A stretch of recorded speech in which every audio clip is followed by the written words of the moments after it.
los versículos que hemos estudiado respecto de salvación, respecto de cómo obtener salvación. No vamos a hablar de otra cosa hoy. Primero vamos a ver el asunto, el qué, y el tema de salvación. Después, cuándo, cómo, dónde, por qué. Las demás cosas que acompañan a la materia, ¿no? Si tenemos que analizar algo, tenemos que verlo desde todo ángulo. Pero primero tenemos que determinar qué es lo que vamos a analizar. En este caso, salvación. El plan de salvación bíblico. Así que veremos el qué primero, o sea, el tema. Después el por qué, el cómo, etcétera, etcétera. Todo está desglosado o en partes para hacerlo más accesible, más entendible. Así que empezamos con el Evangelio de Juan, capítulo 1, y vamos, como lo hacemos todo el tiempo, para recordar a los versículos 11, para tomar en contexto. Y el 11 dice, hablando de Jesús, que a los suyos vino y los suyos no le recibieron. Mas a todos los que le recibieron, dice el verso 12, la palabra más aquí significa pero. Okay. Pero a todos los que sí le recibieron, les dio potestad. Y la palabra potestad es autorización, poder, derecho, de ser hechos hijos de Dios. Y como siempre tenemos que recalcar aquí para esclarecer o combatir, diría yo, la herejía universal de que todos somos hijos de Dios. Aquí declara, sin decirlo directamente, declara que no es así. Porque a todos los que creyeron en Él, no a los que no creyeron, a todos los que le recibieron, que no lo rechazaron, les dio potestad o poder o autorización de, dígalo, ¿de qué? De ser hechos. Entonces no eran. Sí, no se dice directamente, pero se entiende.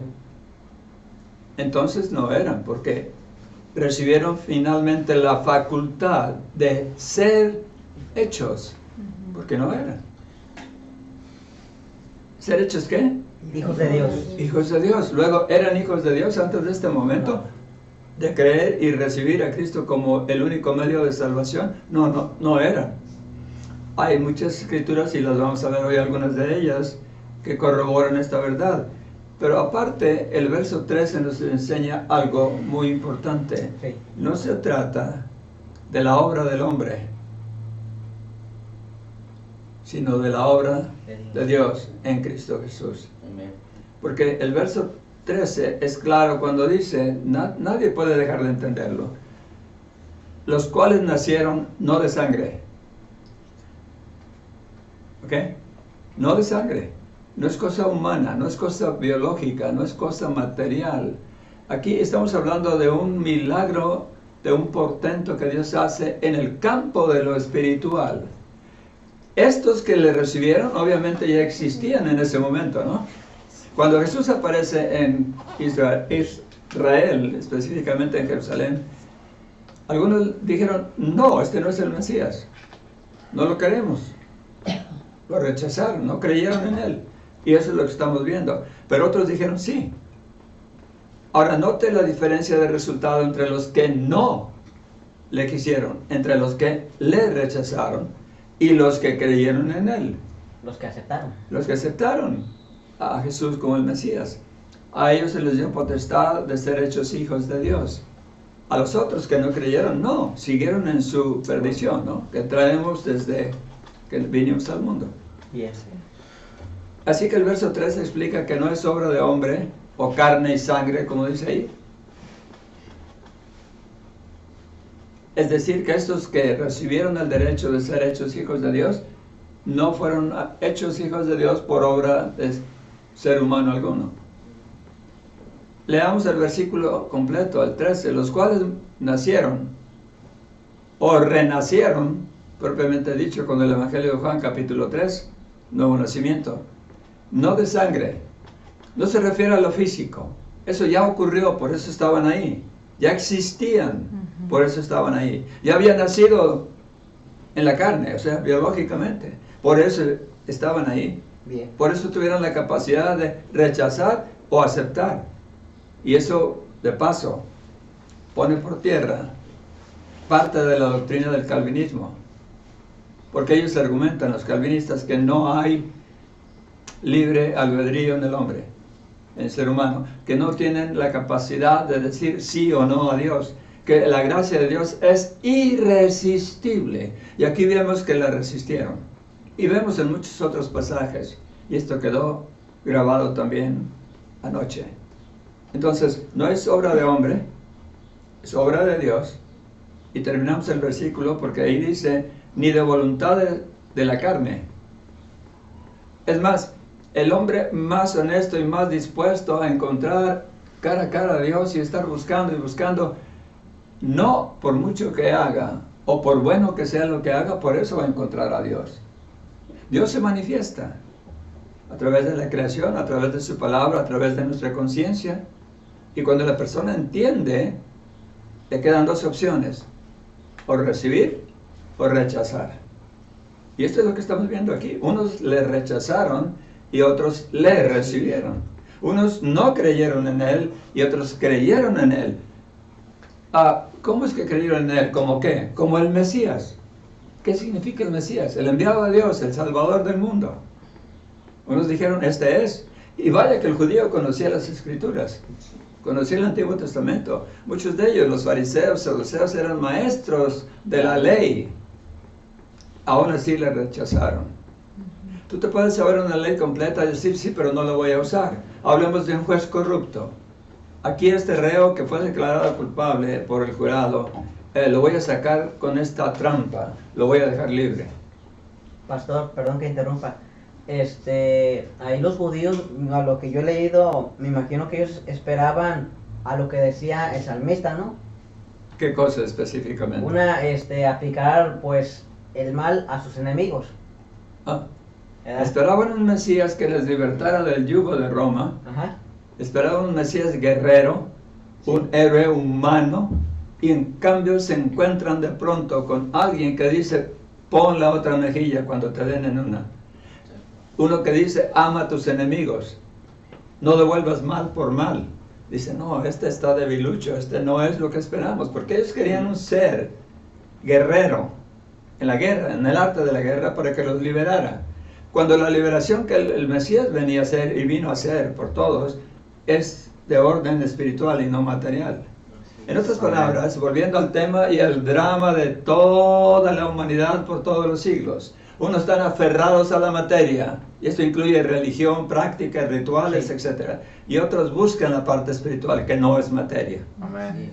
Parte del versículo 13, gran parte, está hablando precisamente de esto, para que nadie diga que la salvación es por tus propias obras.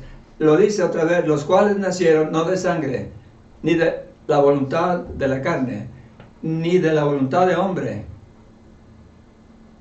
No de hombre alguno, de ninguno en otras palabras, sino de Dios. Amén. Es obra de Dios en el ser humano. Así que aquí cae otra herejía por tierra. Yo voy a ayudar a Dios a que me salve, me estoy portando bien, haciendo buenas obras, haciendo caridad, para que Dios se apiade de mí y me salve. No, no es por ahí la cosa. En Efesios 2, 9, dice que no por obras para que nadie se gloríe. Así es. Y el tema en Efesios 2, 8, 9 y 10 es la salvación y las obras. Y en el 10 nos dice que las obras ya las tiene destinadas Dios para aquel que es convertido, para aquel que finalmente le recibe como Salvador. Amén. No que Él las va a hacer a su antojo, en su programa, en su plan. No. Esto es espiritual, es obra de Dios en el ser humano. No es algo que el hombre coge del mundo y se lo ofrece a Dios. Es algo que baja de Dios y se lo ofrece al mundo. O sea, el movimiento, si lo pudiéramos describir, no sería, escúcheme bien, no sería esto. El hombre tomando lo que le parece bien, de lo que le rodea, de lo que ha conocido, de la filosofía, de la religión, de aquí y de allá, lo que le parece a su juicio, y dice, aquí te va Dios. No, no es eso. Es al revés. Señor, dame para que yo tenga y pueda dar a otros. Es así, así, en vez de así y así. Amén. Esto lo describe. Es una obra espiritual, no material. Adelante, Jorge. Ahorita que hablan de herejías, en algunas, bueno, casi en varias iglesias cristianas dicen que el que no da, no recibe, ¿verdad? Y si más das, más recibes, ¿verdad? Y ellos toman mucho una cita, creo que de Zacarías, donde supuestamente Dios le dice al pueblo, ustedes me han robado. Malaquías. Ajá, ahí. Ajá. Y lo usan mucho en las iglesias, ¿verdad? Sí. Si Bueno. usted no da, Dios no lo bendice, ¿verdad? Y no recibe nada de Dios, o cosas así, pues. Muy bien. Correcto. Ocurre esa práctica y ahora voy a explicar dos cosas, dos ángulos, dos maneras de entenderlo. Número uno, el que predica y predica la palabra de Dios de verdad, con honestidad, debe predicar todo el consejo de Dios. No puede decir esto no porque a lo mejor los ofendo. Ok. Es correcto, pero también no debe ser una orden. Porque entonces el pastor, en este caso, se convierte en dictador. Y caemos en el campo religioso. Estos son los preceptos, o los haces o los haces. No, pero sí enseñar de la doctrina. Sí. Ahora, cuando la persona madura y ve que esto es así, conforme a Dios, tampoco debe recibir una orden de tienes que dar tanto. Entre más madura la persona, más querrá dar.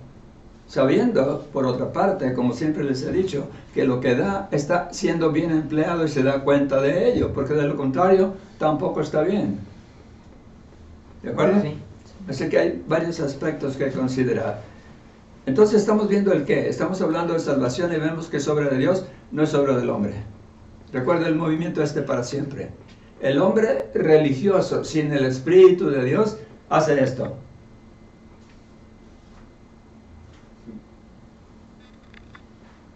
El hombre creyente, convertido, ser humano convertido, primero hace esto y recibe, y de lo que recibe, desparrama. La obra es de Dios, no del hombre. Tan solo este movimiento es contrario. Este es correcto. Es obra de Dios. ¿Es algo material? No, es algo espiritual. Okay. Entonces, ¿qué es la salvación? La libertad que Dios nos da por su sangre, por el sacrificio de Cristo, de no sufrir el castigo eterno o condenación. Es decir, ser libres de ello. Pero los méritos no son nuestros, son de Dios en Cristo. Y como digo siempre, si alguien dijera, o si la Biblia dijera más bien, que Jesús es un Salvador, pues yo diría entonces que hay otros muchos salvadores, o medio salvadores, o 30% salvadores, y entre todos quizás nos salven. Pero la Biblia no habla así, dice Él es Salvador. Eso significa el único. Y la Biblia lo dice claramente. Hechos 4:12 me viene a la mente, y usted conoce el pasaje. Porque no hay otro nombre dado a los hombres debajo, ¿de dónde? Es decir, en la tierra, en el cual, y ahora note por favor un cambio que han hecho en la Biblia, en el cual dice alguna Biblia, podamos ser salvos. Podamos tiene que ver con poder, pero el poder se recibe de arriba, y lo acabamos de ver en el Juan 1, 11, 12 y 13, ¿no? Entonces, en el cual debamos,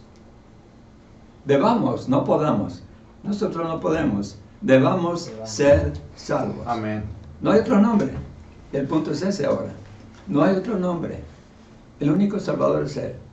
Entonces, hablamos de salvación, sabemos lo que significa, sabemos quién es el único Salvador, y ahora veamos el propósito. ¿Para qué? ¿Para qué ser salvos? Algunos dirán, no, pues yo para qué, yo me porto bien, y yo no necesito salvación, ni necesito a Cristo, ni necesito a Dios. Yo me porto bien, soy moralista, soy esto, soy aquello. Hay un propósito. Veamos el para qué. Juan 5 o Juan 3:16, usted lo sabe. Juan 3:16.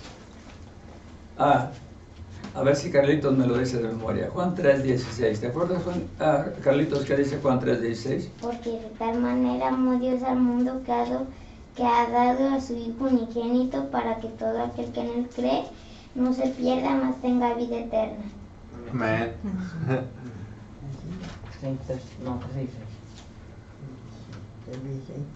Entonces, si Carlitos lo sabe y lo entiende, yo sé que lo entiende, ¿por qué los adultos no? Así ¿Quién es el autor aquí de la salvación otra vez? Cristo. ¿Quién inició la obra redentora? Cristo. ¿Acaso nosotros buscamos a Dios? Veamos históricamente, ¿okay? O corporativamente a la raza humana, con la primera pareja en el huerto del Edén, huyendo de Dios cuando cometieron falta o desobediencia, que es pecado. En vez de enfrentarse a Dios, huyeron de Dios y se escondieron, ¿sí o no? Sí. Bueno, ahora respondamos a la pregunta con Juan 3:16. ¿Para qué la salvación? Para que todo aquel que cree o es salvo o llega a ser salvo por Cristo no se pierda, no sea condenado, porque condenado venía en su carne desde que nació, vino al mundo. No se pierda, sino que todo lo contrario, tenga lo que por sí mismo no puede tener, vida eterna o salvación. Así es. Por eso Él pagó, para que nosotros no tuviéramos que pagar, porque la paga del pecado es muerte, y el alma que pecare, esa muere. La paga del pecado es muerte. El resultado, la consecuencia más drástica del pecado es la muerte. Y hablamos aquí de muerte espiritual también, o condenación, o muerte segunda, o muerte eterna. El grupo de Centro de Rehabilitación se ha aprendido una fórmula muda acerca de esto. Nada más les digo, así, les muestro así. Ellos dicen. Y luego cambio, y ellos dicen. Y usted sabe a qué me refiero, porque lo han aprendido. El que nace una sola vez, física o biológicamente, muere 2 veces. La muerte física y la muerte espiritual, la condenación. Pero el que nace 2 veces, muere una sola vez, porque la muerte espiritual no le alcanza. El propósito es ese. Está claro con tan solo el versículo 3:16 en el Evangelio de Juan, aunque hay muchos otros pasajes. Vayamos a Hebreos capítulo 1. Hebreos capítulo 1. Y vamos a seguir analizando esto desde otro ángulo. En Hebreos capítulo 1 se presenta a Cristo Jesús como profeta. De hecho, a través de la Biblia tenemos que Él es profeta, es sacerdote y es rey. Estas 3 posturas o investiduras describen a la persona en su más alto grado. Profeta, sacerdote y rey. Al comienzo de Hebreos, en el capítulo 1, como dije, empezamos a ver esto. Hebreos capítulo 1, versículo 1. Dios habló primero a nuestros antepasados, ¿cómo? De varias maneras, dice. Sí. En tiempos pasados a nuestros padres, dice. Por los profetas. ¿De acuerdo? El Viejo Testamento es prueba de ello. Aquí tenemos todo lo que los profetas recibieron de Dios y lo podemos leer hoy. Y a propósito, tenemos los nombres de los profetas, ¿no? Sí. Entre paréntesis. ¿Ha visto aquí entre esos profetas, en los nombres, en la lista, en el Antiguo Testamento, ha visto a José Smith? No. ¿Ha visto a Carlos Russell? ¿Ha visto a Naasón Joaquín García? No están. No están sus nombres. Además, ellos vinieron después y sus nombres no están aquí. Son falsos profetas. Amén. Y hay muchísimos que de se ellos. consideran es otra cosa. Sí. Entonces, en el verso 1, Dios habló primero por medio de los profetas, dice, el verso 1. Pero en el verso 2 dice, en los últimos tiempos, en estos postreros días, dice, ¿nos ha hablado por quién? Por su Hijo. ¿Quién es ese Hijo? Es Jesús, el Cristo. Nos ha hablado por su Hijo, a quien puso por heredero de todas las cosas, por quien también asimismo hizo el universo. Entonces aquí está declarando que Jesús es creador, el creador. ¿Oyó? Sí. Pero que también es profeta. Porque primero Dios habló por medio de los profetas, y ya hablamos de eso hace un momento, pero en los últimos tiempos hablaba por su Hijo, Jesucristo. Aquí tiene el papel de profeta. ¿Cuál es el papel de un profeta? Anunciar. El papel de un profeta es anunciar lo que Dios quiere que sepamos al tiempo adecuado, en el momento oportuno, como debería decirse. No antes o después. Sobre todo no después. ¿Ya para qué sirve? Por eso por 120 años el pueblo antiguo estuvo oyendo de Noé que vendría un diluvio. No le creyeron, no le hicieron caso, se reían de él. Y después clamaban angustiadamente, ábrenos la puerta, ¿no? Cuando la puerta ya estaba cerrada y el agua la empujaba contra el marco y sellaba perfectamente para que no entrara el agua en el arca. Este es un cuadro de que hay un tiempo para salvación. Y después de eso no hay nada que hacer. No se puede hacer nada. En vano hacen responsos y ritos por los muertos, cuando los muertos en vida no quisieron reconciliarse con Dios. Ahora resulta, y esto es tonto, es absurdo, es herejía, que si alguien en vida no tuvo la voluntad, el deseo de ser perdonado por Dios, de ponerse a cuentas con Dios, como diría Isaías capítulo 1. Isaías capítulo 1 habla de eso. No me traigas rituales, no me traigas holocaustos, no me traigas ofrendas, estoy harto de esto, estoy harto de aquello. Yo lo que quiero es que te arrepientas, que vengas y hagas cuentas conmigo. Así es, Que amén. deseches el mal y recibas bien, que busques el bien. Amén. Cuando en vida no quiso alguno hacer eso, luego resulta que después de muerto, otros que nada tienen que ver con ello, van a hacer algo por esa persona. No. No. No tiene caso. Por favor. Por favor. Es como decir que un médico no te quiso atender y ningún médico te quiso atender cuando estabas enfermo y moriste y ahora viene uno y dice, yo lo voy a atender. Nada. Es lo mismo, pero es más importante porque ahora estamos hablando del asunto espiritual, no del asunto biológico o físico de nuestra vida primera. Así es, amén. Entonces es absurdo eso. Ahora, más adelante en Hebreos vemos que él es sacerdote. ¿Cuál es el papel de un sacerdote? Bueno, solo palabras, si alguien se puede dar cuenta. Intercesión. Intercesión. Y ahora pasamos a un comentario más y refinamos este punto porque es importante. Interceder. Si bien es cierto que la Biblia habla de que los creyentes o nacidos de nuevo o salvados pueden y deben interceder entre unos por otros. ¿Ok? Pero también recordemos que el sumo sacerdote para siempre, según el orden de Melquisedec, es Jesús. No hay otro. Así es. Y Él es el intercesor por excelencia. Por lo tanto, aquí se tumba otra, o se derriba otro mito, otra herejía. Que tenemos que tener intercesores humanos, incluso los que ya se murieron. Y ahí tienes a las gentes rogando a alguien que se murió hace 2 siglos o 3 siglos, lo cual es antibíblico. Tenemos un sumo sacerdote, un intercesor perfecto, que no nos falla, que no deja de escuchar y que tiene poder para hacer lo que necesitamos recibir. Y sin embargo, la gente va y usa intermediarios inventados o secundarios Los medios. y no va a la cabeza. Es como decir, por ejemplo, el gobernador del estado es mi compadre. Comemos juntos cuando se nos dé la gana. Nos visitamos mutuamente en nuestras casas. Y tengo una gran necesidad, un gran apuro, y voy al secretario del secretario del secretario del secretario del gobernador. Pues, ¿qué estoy haciendo? Cuando tengo la facultad de ir directamente al trono de la gracia. Amén. ¿Qué estaría haciendo? Una tontería, ¿no? Así es. ¿Quién no entiende eso? ¿Por qué no lo entendemos espiritualmente? Él es sumo sacerdote. Él es el trono de la gracia. Él abrió o rompió el velo cuando fue sacrificado y abrió camino para que llegáramos directamente al trono de la gracia para recibir socorro, ayuda, cuando la necesitamos, en el tiempo exacto en que la necesitamos.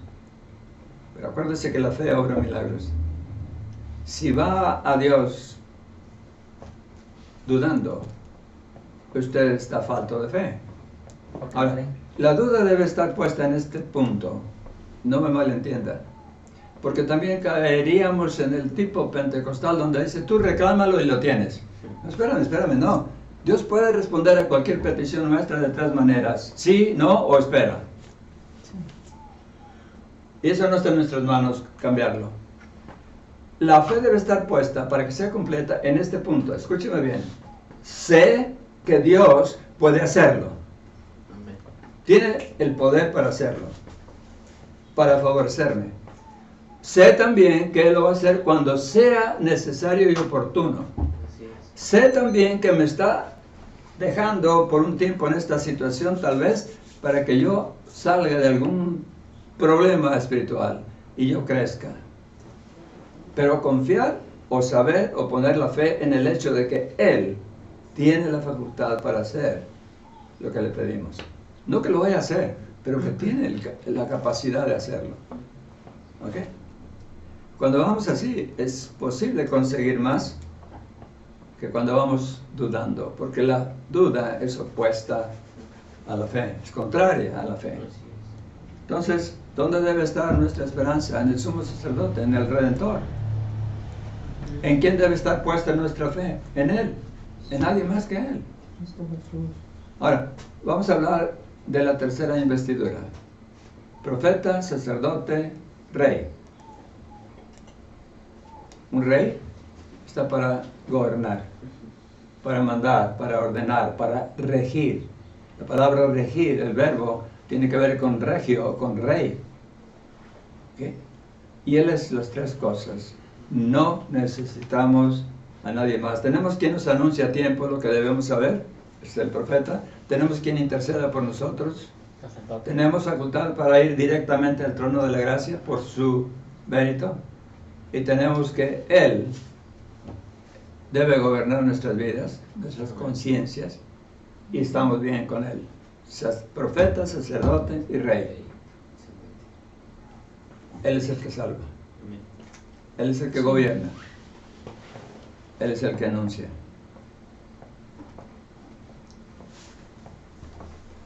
Efesios 2, 8, 9 y 10, los comentamos, lo conocen ustedes. El cómo.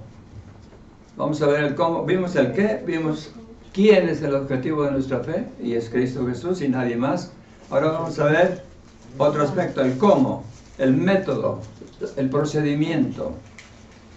Y vamos a Efesios 2.8 y sabemos de antemano, porque se lo saben de memoria, porque por gracia sois salvos. Por gracia. Gracia. Oiga, me alegra que no seamos portugueses. ¿Sabe cómo dicen ellos la palabra gracia o cómo dicen este versículo? Porque por gracia sois salvos. Por la gracia. La palabra gracia es grasa. Llena de grasa. María es llena de grasa, según ellos. La palabra gracia viene de gratia, y la T se pronuncia como C, o se intercambia por la C, y significa ya ven, no está la T, gratuitamente, o sea, sin costo. No es algo que se compra o se renta o se intercambia o se hace un trueque. Es algo que se recibe totalmente gratis. Como Diego he dicho siempre, un regalo le cuesta al que lo da. Nunca le cuesta al que lo recibe. Le cuesta al que lo da. Y a él le costó. Y lo recibimos sin costo alguno. Ahora tenemos que añadir lo que siempre les digo también. Es muy costoso, muy difícil al ser humano seguir fielmente a Cristo. Cuesta mucho seguir a Cristo, pero cuesta todo, cuesta más no seguirle. Se pierde todo. Así que, ¿cómo hemos de ser salvos? Primero, gratuitamente. Aquellos que están empeñados o les han enseñado mal diciendo que tienen que hacer buenas obras, que tienen que pertenecer a tal religión, que tienen que estar en tal lugar a cierta hora y hacer ciertas cosas metódicamente, incluso con movimientos ensayados como si fuera un teatro o coreografía. Y no me refiero a la Iglesia Católica necesariamente, aunque también lo hace, me refiero a los pentecostales, que ensayan y ensayan movimientos coreográficos para cantar igual todos y aplaudir al mismo tiempo. ¿Y eso qué? Eso es materia. Sí. ¿Y sus almas cómo andan delante de Dios? Amén. Si ¿Cómo no hay andan sus obediencia. conciencias? Correcto. Si no hay obediencia. Si no hay obediencia, salen de la iglesia y siguen en el mundo. Así es. ¿Cuál es el provecho? El cómo, gratuitamente. Cómo, en espíritu y en verdad, como dice el Evangelio de Juan. En las palabras de Jesús a la mujer samaritana. Los verdaderos adoradores han de adorar a Dios en espíritu y en verdad. No, nunca olviden eso. Dos cosas. Dejen la materia a un lado, dejen los rituales, dejen las tradiciones, dejen las costumbres, los movimientos, la coreografía. Porque, déjame preguntarle algo. Si usted tiene una voz, si tú tuvieras, hermano Giovanni, una voz de Pavarotti o de Jorge Negrete, para que me entiendas, eso es de ópera, de esos. Ok. Por eso Dios te va a ver mejor y te va a salvar primero que a otros que son desafinados. No. Claro que no. Porque es materia. Dígame, ¿quién dirige nuestros cantos el domingo en la noche? Gil. Gil. Gilito. ¿Usted cree que es afinado? No, No. ese es afinado. Pero ¿sabe que fue el primero que levantó la mano? Y él quiere ayudarle, dice, algún día, cuando él esté listo lo va a hacer. Amén. Fue el primero y yo diría que el único en ese momento que levantó la mano. Es tuyo el puesto. Sí. ¿O no? Sí, así es. Sí. Porque lo que importa es la parte espiritual, no la parte de afuera. La parte de afuera o material es solamente un símbolo. Pero el símbolo no es lo que cuenta. Es la verdad o substancia que el símbolo representa, lo que debe importarnos. Es lo que tenemos que seguir. Entonces, debe ser la salvación, es, de hecho, gratuitamente. Es un regalo, es un don de Dios. Por lo tanto, no puede ser por obras. Porque cuando alguien dice, yo me estoy ganando la salvación, muchos ilusos dicen eso.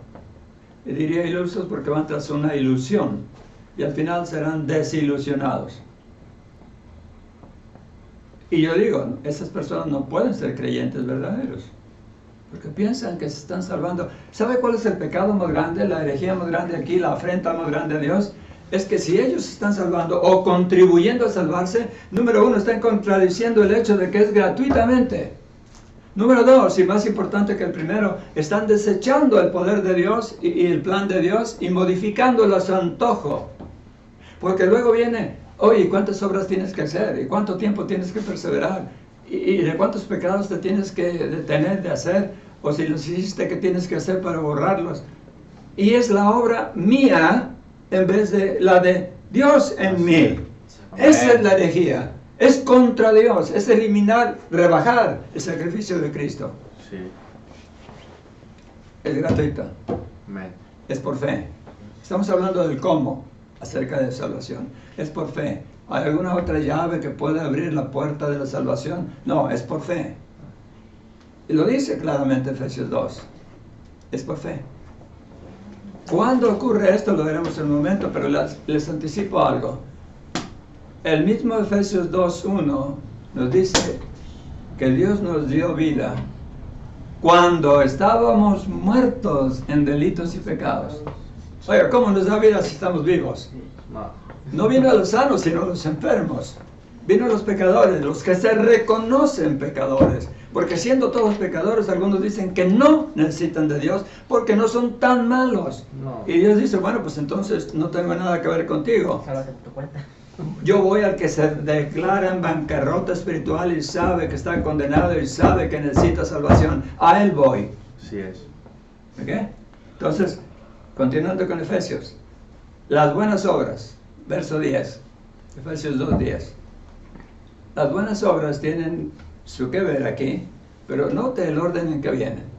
¿Alguien tiene Efesios 2:10 y lo puede leer, por favor? Porque somos hechura suya, creados en Cristo Jesús para buenas obras, las cuales Dios preparó de antemano para que anduviéramos en ellas. Ok, ¿quién preparó esas obras de antemano? Cristo. Desde antes que viniéramos al mundo, inclusive Él las tenía. Dios. Dios. Entonces no es tu plan, es el de Él. Así es. Ok, pero hay otra cosa importante ahí. Una palabrita de 4 letras. ¿Me quieres decir cuál es? ¿Quieres repetir la lectura? Porque Despacio. somos hechura suya, Sí, ok, Dios los hizo, creados, tanto físicamente como espiritualmente, ¿ok? bien, Primero y segundo nacimiento. Creados en Cristo Jesús. así es, para buenas obras. ¿Cuál es la palabra en lo que leíste? ¿Cuál es la palabra clave? Pues para él, ¿no? Sería para él. Una sola palabra. Suya. Fuimos creados en Cristo Jesús.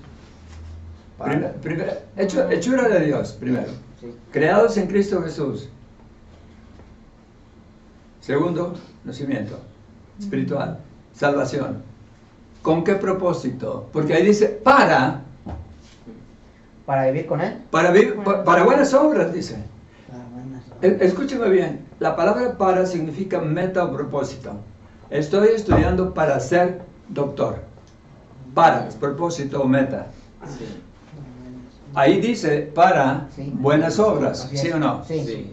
Quiere decir, para empezar, que antes de la salvación o segundo nacimiento o nacimiento espiritual, no podíamos hacer buenas obras, no importa lo que hiciéramos, ninguna de ellas agradaría a Dios. Pero antes quedó claro que las buenas obras que hagamos cuando ya fuimos convertidos, Dios ya las tenía de antemano preparadas para que anduviéramos en ellas. Ni siquiera tenemos que hacer planes. Cuando Dios te convence, esto es lo que sigue, necesito que hagas esto hoy, ahí estás, si eres convertido. Sí, amén. Entonces, ¿dónde queda la obra del hombre? Porque si fuera al revés, ya no sería gratis. Tendrías que pagar con tus buenas obras. Y eso es lo que hacen las gentes religiosas que no tienen el Espíritu de Dios. Pagar ellos mismos, según ellos dicen o piensan, con sus hechos, su religión, sus ritos, su limosna, por la salvación. Pero, tristemente, todos ellos mueren dudando si la alcanzaron o no. Cuando la Biblia es clara y dice, el día de salvación es ahora. Es El que cree en mí, aunque esté muerto, vivirá. Vivirá. El que Sí. cree en mí tiene vida eterna. Amén. Y en 1 de Juan 5, 11 y 12 es claro. El que tiene, ¿en qué tiempo está eso? Hoy. Hoy, ahora. El que tiene, tiempo presente, al Hijo de Dios, tiene la vida eterna. El que no tiene el Hijo de Dios, no tiene la vida eterna. Es tan simple, pero lo hacemos complicado, porque el diablo mete su rabo ahí en nuestras mentes y tuerce todo. Es gratuitamente, ese es el cómo, es por la obra de Cristo y no la del hombre. Y ya lo vimos en el Evangelio de Juan, capítulo 1, versículo 13. Es la obra de Dios, no del hombre. Vayamos a otro punto. Veamos en Juan otra vez, pero en el capítulo 6. Vamos a ver algunos versículos. Juan 6. Me acordé de Nicodemo.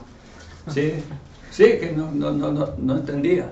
Y era maestro de la ley, ¿no? Ajá, la mujer samaritana. ¿Eres tú maestro de Israel y no sabes estas cosas? Le dice Jesús enseguida en Juan 3.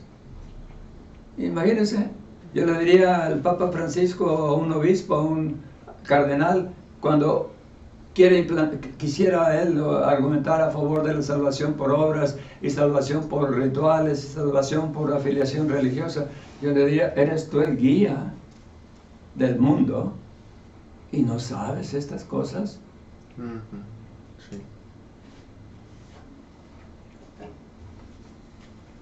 Juan capítulo 6, vamos a leer 2 o 3 versículos y a analizarlos para afirmar el punto. El cuándo, en vez del cómo ahora, el cuándo del asunto de la salvación. Primero, con primera de Juan ya quedó establecido que es ahora, pero vamos a ver otros versículos. El que tiene el Hijo de Dios tiene la vida, es ahora, ¿no? Así es. Es en vida. Ok. Veamos, por ejemplo, a partir del versículo 35, vamos a ver algunos versículos que hablan de esto. En el 35 vemos, la palabra de Dios dice, y Jesús les dijo, yo soy el pan de vida. Juan. Ah, Juan. Sí. ¿Sabe qué es la palabra pan en la Biblia? generalmente, a menos que se refiera a bolillos y tortas y demás, cuando habla de pan, habla de alimento en general, nuestra comida que sostiene el cuerpo. Nutrición, vamos. Jesús les dijo, yo soy el pan de vida. Dice, yo soy uno de tantos panes de vida. No, es el único. Volvemos Amén. otra vez aquí sí acepto la unicidad, no como lo aceptan los unitarios. Yo soy el pan de vida, es el único que es el pan de vida. ¿Ok? El que a mí viene. Ese es el verbo que usted tiene ahí en su redacción. Sí. El que a mí viene. ¿Qué es venir? Bueno, Él está allá y yo estoy acá, lejos de Él. Pero oigo su llamado y voy a Él. Y Él diría, oh, Él viene a mí. Y dice, yo soy el pan de vida, el que a mí viene nunca tendrá hambre. Cuando alguien encuentra la salvación de Dios, y hemos venido hablando de eso, no tiene necesidad de nada más. Ese pan quita el hambre, Amén. satisface, sacia. No hay más búsqueda ya. Así es. Por eso los religiosos, como dice la Escritura, están buscando continuamente, toda su vida la verdad y nunca llegan a encontrarla. Porque no están satisfechos. Piensan que aquí sí, y de pronto encuentran que no, y vámonos a otra denominación. Y tampoco. Al principio todo bien, luego encuentran que no todo encaja y no todo es como parecía. Y otra vez la desilusión, y otra vez la desesperanza, y otra vez la necesidad de llegar finalmente al punto donde estén contentos, satisfechos. Déjame recordarle que Jesús le dice a la mujer samaritana, si bebieres del agua que yo te daré, no tendrás sed. Jamás. No, Nunca. Así es. Amén. Ahí está. Amén. Yo soy el pan de vida. El que a mí viene, no es el que me come. Ahora yo le pregunto, gramaticalmente hablando, porque si estamos hablando de la palabra de Dios, la gramática entra aquí. Sí. Dígame, venir y comer, ¿son sinónimos? No. Usted se sienta a la mesa y dice, dame de venir. No, dame de comer. Amén. No son lo mismo, ¿o sí? No. No. Pero en cambio aquí son lo mismo. Lo cual significa que no es comer literalmente, es ir a Él. Es aceptarle, como vimos al principio en Juan 1, 12 y 13. Es recibirle como el que satisface todos nuestros deseos y necesidades. Eso es lo que significa. El que a mí viene nunca tendrá hambre, y el que en mí cree, ahora dígame, creer y comer son la misma cosa. No. No. Sírveme de creer. No me sirvas eso de creer porque no me gusta ese creer. No son la misma cosa. Está claro que el que va a Él es porque no lo rechaza y cree en Él. ¿Y qué dice al final? No tendrá sed jamás. Verso 37. Todo lo que el Padre me da, vendrá, otra vez el verbo venir, a mí. Y el que a mí viene, ¿qué? No lo rechazo, no lo echo fuera. Un corazón contrito y humilde no lo rechazarás o despreciarás tú, oh Señor. Salmo 51, 6. No, Dios recibe al humilde, al contrito, al humillado, al arrepentido. ¿Ok? He descendido del cielo, dice el verso 38, no para hacer mi voluntad, sino la voluntad de aquel que me envió. Y el verso 39 aclara de qué clase de voluntad está hablando, en qué consiste la voluntad de Dios. Y esta es la voluntad del Padre que me envió, que de todo lo que me ha dado no pierda yo nada, sino que le resucite en el día postrero, en el día último. Aquí cae por tierra otra herejía. ¿Ya saben cuál es? Óigalo bien. Voy a leer el 38 otra vez.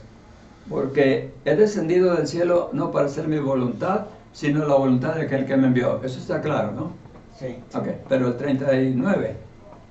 Esta es la voluntad del que me envió, que de todo lo que me ha dado no pierda yo nada, sino que le resucite en el día postrero. ¿Cuál es la herejía que cae a tierra y es destruida con la última parte del versículo 39? Que la salvación La se lleva. pérdida de salvación. ¿Dónde está? Todo lo que vino a mí, todo lo que creyó en mí, jamás se pierde ninguno. Entonces, ¿dónde está la ventana para perder la salvación? La pierden los que nunca la han tenido, porque es un cambio de la gané y luego la perdí en la mente, Así Los es. que nunca que no ha sido quisieron convertido saber y todavía. aceptar. Pero el que es convertido verdaderamente, dice la Escritura misma que el Espíritu de Dios da testimonio a nuestro espíritu de que somos hijos de Dios. Sí, amén. Hay una convicción, tenemos seguridad, tenemos paz para con Dios por medio de Cristo. Amén. Lo siento por los que no han creído.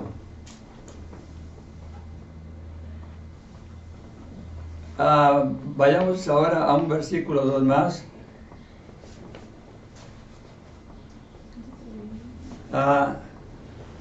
Estoy buscando, estoy seleccionando aquí rápidamente.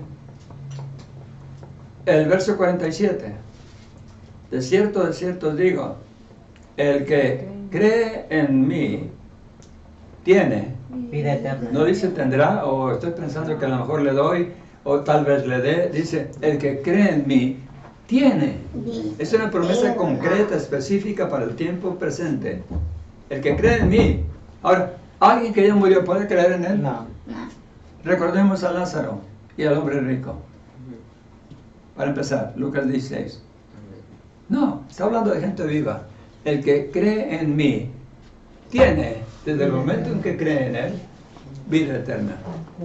Y ya dijimos varias veces, eso es salvación. 48 repite, yo soy el pan de vida.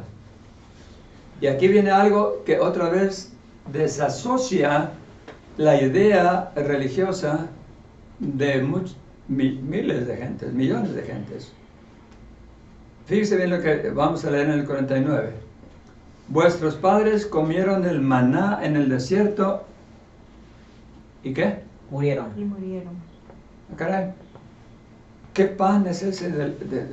¿Qué clase de pan es el maná que comieron en el desierto?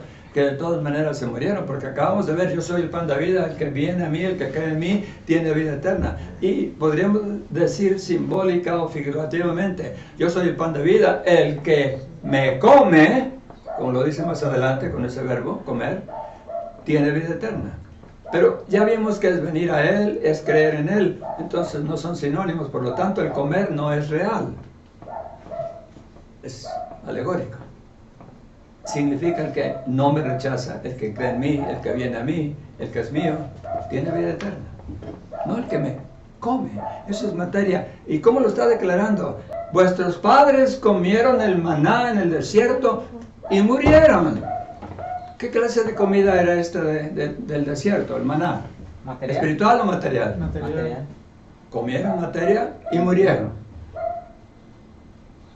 Pero el que come espiritualmente o cree en Él o se entrega a Él, tiene vida eterna. No tiene vida eterna física, sino espiritual. Así que tenemos que distinguir entre la materia y el espíritu, porque estos se oponen entre sí. Son opuestos. ¿Qué? Este es el pan, dice el verso 50, este es el pan que desciende del cielo para que el que de él comiere No muera. no muera. Entonces, imagínense que vamos por el lado del comer literal, como afirman los teólogos protestantes, algunos otros católicos, afirman que es un comer literal y que en la hostia está realmente el cuerpo y la sangre. En la hostia y en el vino está literalmente, no figurativamente, sino de hecho, la carne y la sangre de Cristo. Pues entonces tendríamos que ser llamados antropófagos o caníbales, para que me entiendan. Sería de pedacitos. Porque estamos comiendo la carne de un hombre llamado Jesús. Y no está hablando de materia. Está distinguiendo entre materia y espíritu. ¿Qué diría en el verso 63 para aclarar esto? Vayamos allá rápidamente. ¿Qué diría en el verso 63? Dice, el espíritu Es el que da vida. es el que da vida. No la materia. El espíritu es el que da vida. ¿Dónde está? Y lo que sigue, ¿qué es? La carne para nada aprovecha. ¿Para cuánto? Para nada. La carne, la materia, para nada aprovecha. Te puedes comer 10,000 hostias en tu vida. pero es harina. Pero si en cambio crees en Cristo, no tienes que comer una sola hostia, tienes vida eterna. Hablamos de lo espiritual. ¿Ves la diferencia? El mismo pasaje nos dice, uno, que no es materia sino espíritu, y lo ratifica con el verso 63, donde concluye, el espíritu es el que da vida. La carne, para nada, ni siquiera así tantito, aprovecha, para nada sirve. Esa sirve para dar, si es materia, para dar fuerza física al cuerpo humano, pero no al espíritu. Las palabras que hoy se ha hablado son espíritu y son vida. Espíritu, espíritu es. Lo que es carne, carne es, dice Juan 3. Jesús le dice a Nicodemo, no te confundas, Nicodemo, lo que es espíritu, lo que es carne. Son dos cosas separadas, y no solo separadas, sino contrarias entre sí. Lo dice Gálatas 5. Entonces, aprendamos a distinguir el qué, la salvación es lo importante, el para qué es esto, para que todo aquel que en él cree no se pierda, mas tenga vida eterna. ¿En quién debemos poner nuestra fe? ¿Quién es el Redentor? En Cristo. ¿Ok? El cómo, lo acabamos de ver. El cuándo, es ahora, porque la Escritura dice que es ahora. Hoy. Mañana, no, ahora. Ahora. No es lo mismo hoy que ahora. Es ahora entonces. Hoy es todo el día, periodo de 24 horas. Ahora es en este instante. Porque tú no sabes si vas a estar respirando en la hora que viene. Bien. Y ayer ya no pudiste ser salvo, ya se fue, es imposible. Ahora es el instante oportuno. ¿Ok? Específicamente ahora, no hoy. Son dos palabras diferentes. Okay. Ahora es más preciso, en este instante. Bien. Es la traducción correcta, en este instante. ¿Dónde deberíamos estar físicamente para ser salvos? Porque hay quienes dicen, si no vas a la Meca, y esa es la peregrinación, musulmanes por ejemplo, no tienes salvación. Otros dirán, tienes que ir al lugar santo, al sepulcro de Cristo. Otros dirán, tienes que ir a Roma. Otros dirán, tienes que estar en la central de nuestra organización religiosa. Y no es el lugar físico. Amén. Nada importa acerca de eso. Donde quiera que estés, el Dios omnisapiente y omnipresente está esperando que digas, sí, quiero tu regalo de salvación, perdóname, soy pecador, necesito de ti. Amén, sí. Donde quiera que estés, en cualquier rincón del mundo, debajo del océano, arriba en un vuelo de un avión, donde quiera que estés, no hay un lugar especial. Eso es un mito que han inventado las religiones para traer peregrinaciones, y con las peregrinaciones, dinero. ¿Saben ustedes que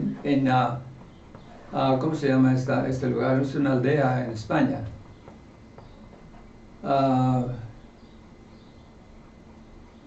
Lo he olvidado de momento. Hay una organización religiosa paracatólica o católica que en donde tienen otro papa. Es cierto, en España hay dos papas, aparte del de Roma, desde luego. Sí. Se repite el fenómeno de la cisma de Aviñón en Francia, cuando había un papa en Roma y había tres allá en Francia, y los cuatro reclamaban que eran los verdaderos. Finalmente eliminaron a todos y eligieron a uno nuevo que tampoco era legítimo, porque el papado no existe en la Biblia. Amén. No es el plan de Dios. Sí es. Okay. Hay dos papas en España, y cerca de la ciudad donde yo viví, en el estado de Montana, cerca de la frontera con Canadá, en una ciudad que se llama Kalispell. Kalispell. Y ahora voy a decir lo que creo que es el origen, aunque no tenga importancia. Kali es la diosa de los hindúes, esa que tiene muchos brazos, que es una asesina y una diosa de la muerte y todo, como Tonantzin, la de los aztecas. Kali es el nombre, y la palabra spell, S-P-E-L-L, significa hechizo. El hechizo de Kali. Algún hindú que andaba por allá perdido en las estepas heladas del Polo Norte fundó la ciudad, tal vez. teoría. Pero es interesante cómo las palabras tienen algo que decirnos, ¿no? Significado. Ajá. Ahora, ¿es una coincidencia? Tal vez. Pero vayamos al método ahora, que es parte del cómo. Primero les hablaba del mito del lugar especial donde deberíamos ser salvos, de acuerdo a este grupo, aquel otro grupo. Pero no solamente es el lugar, son otros aspectos del cómo y del cuándo. Aquí se mezclan.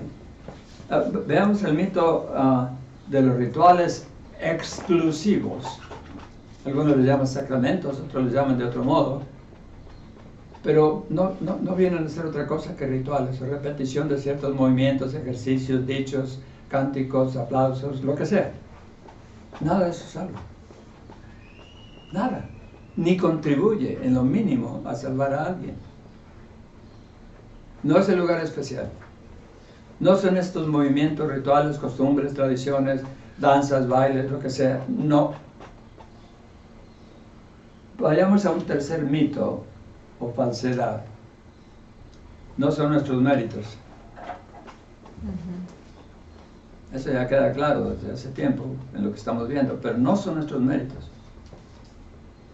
Tampoco es la mezcla, como muchos aducen. Bueno, es que soy humano, pero por otra parte creo en Dios, así que en mí hay una mezcla. Soy bipartita, tengo el Espíritu de Dios, y esto lo dicen aquellos que piensan que por venir al mundo ya tienen el Espíritu de Dios. Todos somos templo del Espíritu de Dios, dicen, lo cual es también falso. Sí. Entonces dicen, bueno, si yo soy parte humana y parte divina, pues puedo mezclar el bien con el mal. No. No. ¿Quién se acuerda de Génesis 2:17? Ahí aparece por primera vez la prohibición de mezclar lo bueno y lo malo y aceptarlo como bueno. Es muerte, dice el Señor. O sea, es pecado. ¿Cómo podemos pensar que Dios dice, mira, está bien lo que tú creas si lo haces de buena fe? Si tú crees que lo blanco es blanco y es igual a lo negro, bueno, pues si tú crees eso, si estás de buena fe pensando así, no hay problema. No, Dios te dice, esto es blanco y esto es negro. Esto está limpio y esto es sucio. Esto es un sí, esto es un no. Esto es tibieza, esto es fervor. Dios te separa, te pone parámetros, medidas, separación. Y sobre todo separación entre el bien y el mal. Para que no lo mezcles. Porque el día que lo mezcles, ciertamente morirás. Vamos a leer 2:17. Y no le hace que ya lo hayamos repasado muchas veces, porque recuerden, este video va a llegar a gente que nunca ha escuchado esto, y ese es el propósito, que el Señor desparrame su mensaje a través de estos medios de comunicación modernos. ¿Qué dice el 17? Mas del árbol del conocimiento del bien y del mal no comerás de él, porque el día que de él comieres ciertamente morirás. Y sin embargo, eso es lo que se hace todos los días en todas partes por la mayoría de las gentes. Le doy un par de ejemplos y usted me va a entender. Dígame, ¿quién no está diciendo hoy o planeando hoy hacer algo que no está tan malo, pero que es malo, que es contra la voluntad de Dios? Dice, pero no me voy a exceder, hacer un poquito. Porque yo también soy una persona que, pues, no está tan depravada, soy malo, sí, tengo mis defectos, pero no tanto. En otras palabras, es un ser mezclado con bueno y malo. Y por lo tanto, cuando llega el momento, o la necesidad, o la oportunidad, se justifica diciendo, voy a añadir un poquito de sucio a esto que está limpio, y me lo voy a tragar como si estuviera limpio. Lo voy a aceptar como si fuera bueno. Y eso es lo que trae muerte. Porque el que sabe hacer lo bueno, y lo mezcla con malo, el que sabe hacer lo bueno y no lo hace, como está, no distingue entre bueno y malo, sino que lo mezcla, le es pecado. Y el pecado, la mezcla, en este caso, trae muerte. Tan solo pensando en esto, si Dios dice que no mezcles lo bueno con lo malo, hacerlo ya es desobediencia, y desobediencia es pecado. Así que desechemos el mito de que pues soy malo, pero también hago cosas buenas. Aquí está mi frase que resume esto. El hombre más malo del mundo, de vez en cuando hacer alguna cosa buena. Sí, amén. ¿De acuerdo? Sí. Hay una mezcla, ¿sí o no? Sí. Sí. Pero el hombre más bueno también peca. Ahí está la mezcla otra vez. No hay santidad o santificación, no hay separación. No hay lo que pide la palabra de Dios en el apóstol Santiago al final del capítulo 1, y guardarse sin mancha del mundo. No hay tal cosa, porque aceptan que es buena la mezcla, aunque con precauciones y sin exagerar. Yo he escuchado muchas veces desde los púlpitos decir al pueblo que está escuchando, sí, vas a hacer tu fiesta y tu celebración familiar, nomás no se les pase la mano, con precaución, con medida, hijitos. Y la medida para algunos es una botella, un barril, ¿no? Una medida de este tamaño. No te cedas. ¿Quién va a medir? Nadie quiere. El hombre es inclinado al mal, Así a es. mezclar lo bueno con lo malo y tragárselo, aceptarlo como si fuera bueno. Y aquí dice que no. Pastor, ahorita que menciona eso, si hay iglesias, y usted sabe bien, Sí, que se llaman, pues, entre comillas, cristianas, sí, y uno pues ya lo sabe, ¿verdad? Sí. No debe mezclar lo malo con lo bueno. Sin embargo, ¿cuántas iglesias con tal de llenar una iglesia, ¿verdad? Con tal de llenar, de traer más de llenar gente, el lugar donde se meten el reúnen. mundo a la iglesia, Sí, ¿verdad? Ahí Ujú. no hay edificación. no, porque hay mezcla. Y estamos viendo que no, Dios la prohíbe. Así es. Ahora, haremos males para que nos vengan bienes. No. Eso lo dice también la Escritura. Así que la gente piensa, bueno, sí, voy a hacer mal, pero poquito. No me voy a exceder. Pero está quebrantando el mandamiento de la mezcla y de no hagamos males para que nos vengan bienes. Y eso corre a través de toda la Biblia, no nada más está en estos pasajes que estamos mencionando ahora. Está en varias partes. No hay tiempo de verlo todo, pero... Ok. Vamos a ver finalmente el mayor y único obstáculo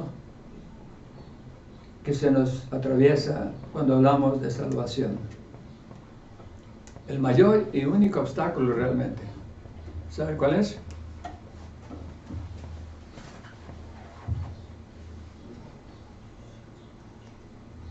Piense.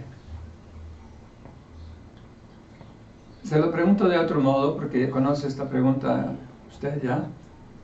¿Cuál es el único pecado que condena al hombre? Incredulidad. Incredulidad. Ese es el mayor obstáculo. Qué duro es entender que debemos tener fe en el Todopoderoso y que solamente Él nos puede salvar por fe, Efesios 2 otra vez, por medio de la fe. Y luego dice, y esto no de vosotros, o sea, no es lo que hagamos nosotros, como decía hace rato, recogemos del mundo, de las filosofías, de diversas religiones, nos volvemos ecumenistas, decimos, Señor, este soy yo porque ya me formé con todo esto que recogí del mundo y que es basura, aquí te va, es mi ofrenda a ti. No, Señor, dame lo que es real, lo que viene de arriba, para que yo pueda repartir a otros lo que conviene. Hazme instrumento tuyo. Y dice el Señor, ok, pero vas a tener que pasar por un proceso de reajuste. ¿Sabe lo que dijo la mujer samaritana? Parece que tú eres profeta. Y empezaba a poner atención a lo que... Entonces, cuando le dice, dame de beber de esa agua que dices que si yo la tomo no voy a tener sed más, dice, sí te lo doy, pero ve y trae a tu marido. Ya estamos en problemas. Señor, no tengo marido. Bien has dicho, no tienes marido, porque 5 maridos has tenido, el que tienes ahora no es tu marido. Eso dicen algunos textos. Pero la palabra marido debería ser intercambiada propiamente por la palabra esposo. O a lo mejor en este caso lo que era correcto era eso, porque nunca había tenido esposo, había tenido maridos. Hay una diferencia. El varón que cumple con el deber marital no necesariamente es un esposo, pero el esposo es las dos cosas. Sí. Esposo y marido. En fin, cuando se trata de llegar al punto de la verdad y la acción, le dice, a ver, confiésame tus culpas, ve, trae a tu marido. Y escupe. Dice, bueno, es que... Igual aquí. el mayor obstáculo es la incredulidad. Sí, pero es que en la otra iglesia donde iba oí esto y aquello y acá recogí esto otro y esto otro. Hay confusión al final porque el diablo tiene como meta principal confundir. Ahora, déjame explicar para que lo entienda un poco mejor. La palabra confundir es como en cooperativa. Los que operan en conjunto, en grupo, como una sociedad. O serían socios, asociados. Ok. Fundir es derretir. En este caso, si tomamos en el contexto adecuado la palabra o el verbo confundir, sería tomar cosas diversas y fundirlas en una sola.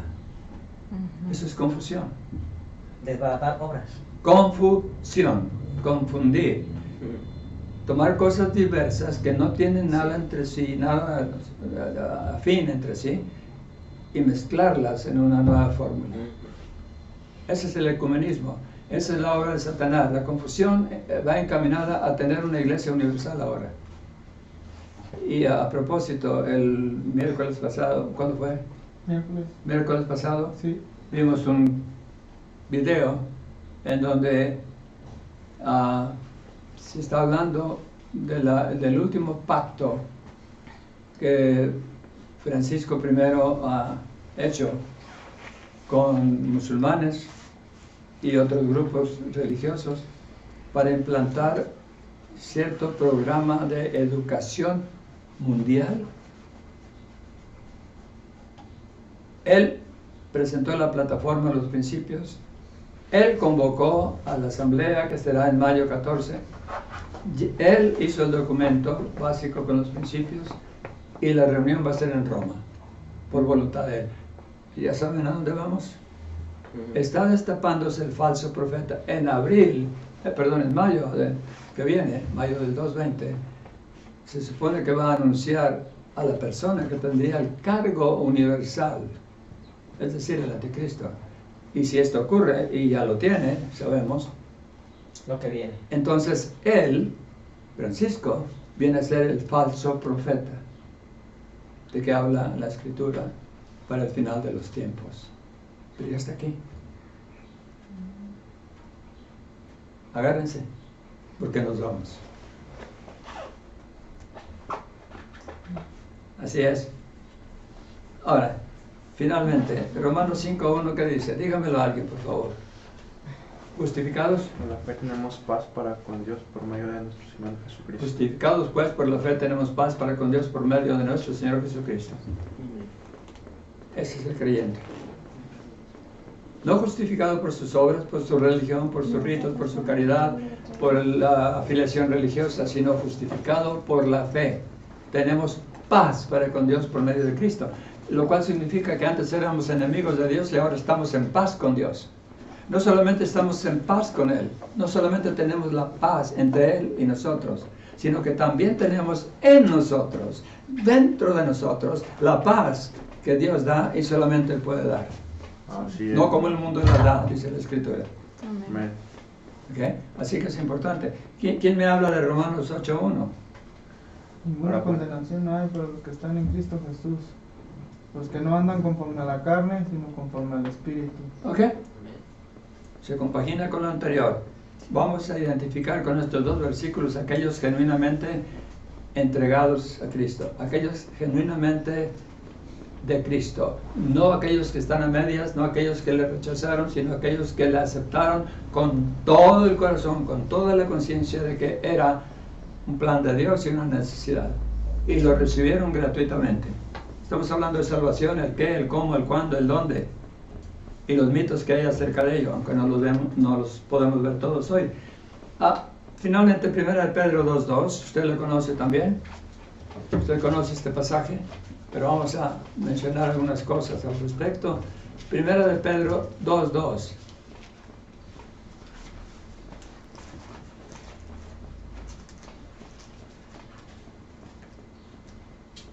Dice, desead como niños recién nacidos la leche espiritual no adulterada, para que por ella crezcáis para salvación.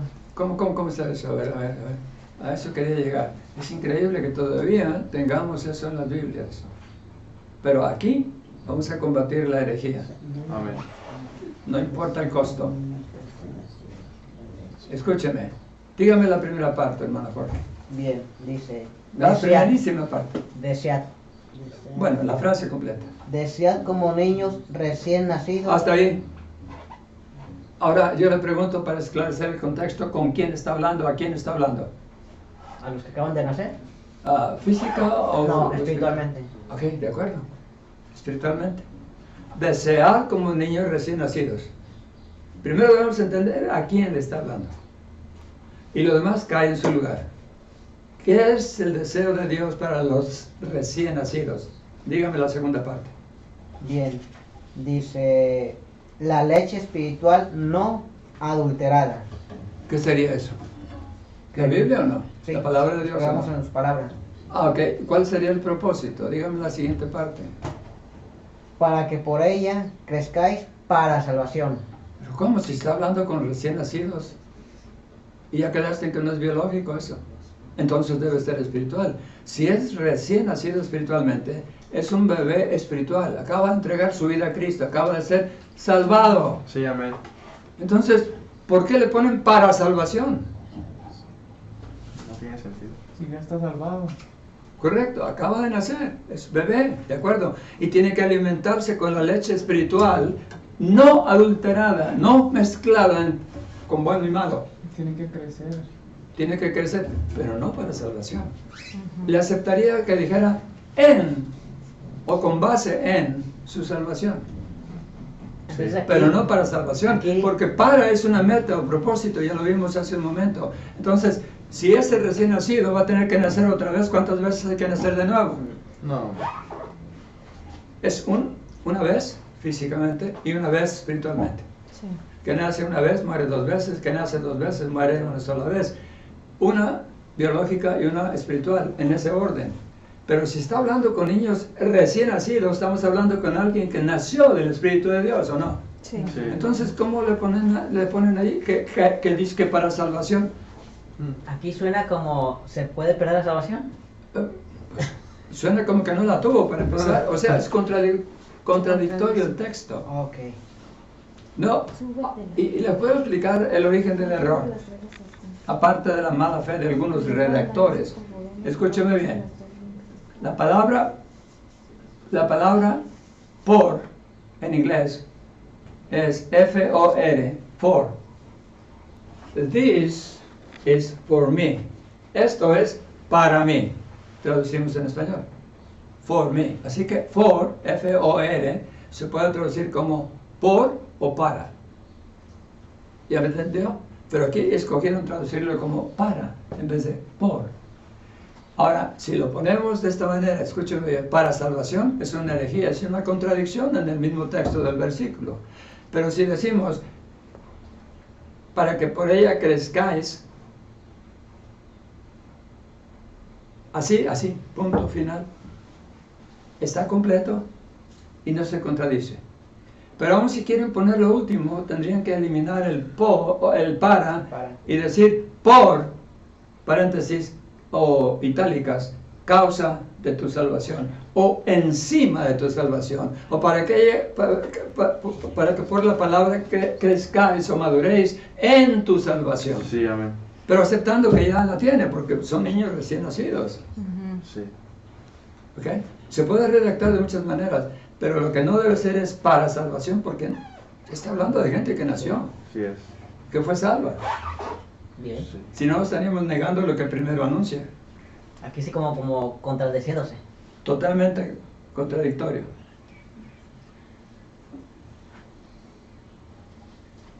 Tenemos una vista, pues, de lo que es la salvación, cómo se obtiene, quién es el autor de la salvación, el único salvador.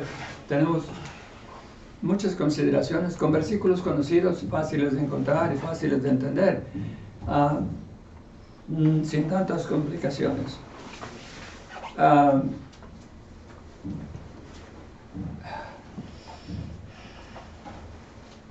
Me quedaba una escritura, Primera de Juan 5.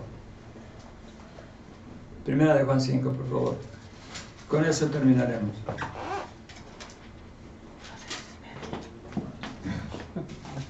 Versículo 5. Perdón, capítulo 5, versículo 20. ¿Se acuerda que en 1 Juan 5 mencionamos en el 11 y el 12? Este es el testimonio que Dios nos ha dado, vida eterna, y esa vida está en su Hijo. El que tiene el Hijo de Dios tiene la vida. El que no tiene el Hijo de Dios no tiene la vida. Pero ahora vayamos al versículo 20 de 1 Juan 5. ¿Y qué es lo que dice?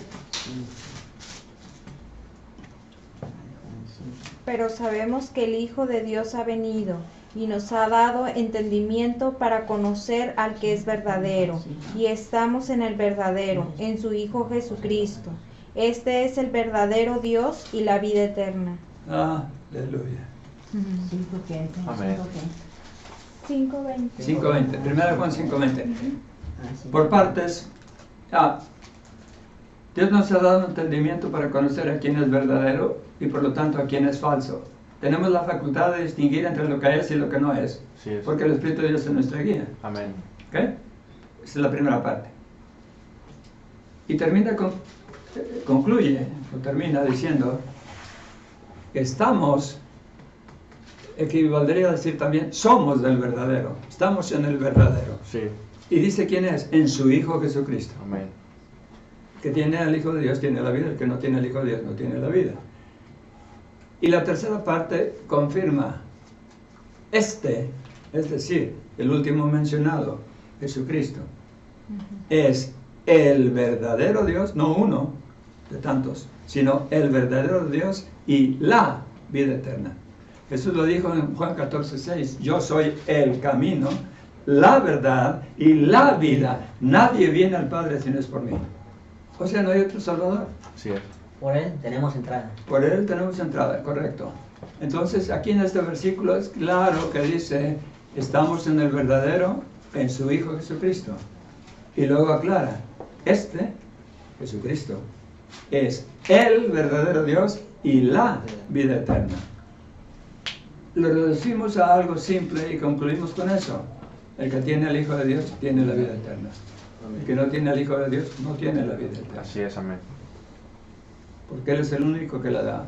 Así que los que le rechazan no reciben el poder o la potestad de ser hechos hijos de Dios. Solo aquellos que le reciben, que creen en Él, que vienen a Él. Sí. Obviamente el contexto es arrepentidos, necesitados, implorando, declarando que necesitan la justicia de Dios, porque la propia no sirve para nada. La carne para nada aprovecha, el Espíritu es el que vivifica. Las palabras que os he hablado, esas son las palabras de la Biblia, son vida. Sí, así es. Decía las cosas que no se ven. Así que espero en el Señor que esto abra los ojos a algunos, a muchos, en otras partes, donde quiera que el video sea visto. Amén. Y aquí nos confirme en estos principios bíblicos respecto de la salvación o vida eterna, como también se le llama. Padre, te damos gracias por este momento, te damos gracias por tu misericordia, por tu sacrificio perfecto. Pedimos, Señor, que este material sea usado por ti y en él seas glorificado y que muchos vengan al conocimiento de la verdad y sean salvos. Pedimos por el servicio de esta tarde. Pedimos, Señor, que tú bendigas, traigas a aquellos que aún con dificultad podrían venir. Haz posible, Señor, que vengan a pesar de lo que estén pasando en sus vidas o en sus familias, que estén aquí. Pido, Señor, por otros que tal vez no puedan venir. Que en tu infinita gracia y misericordia veas por sus necesidades.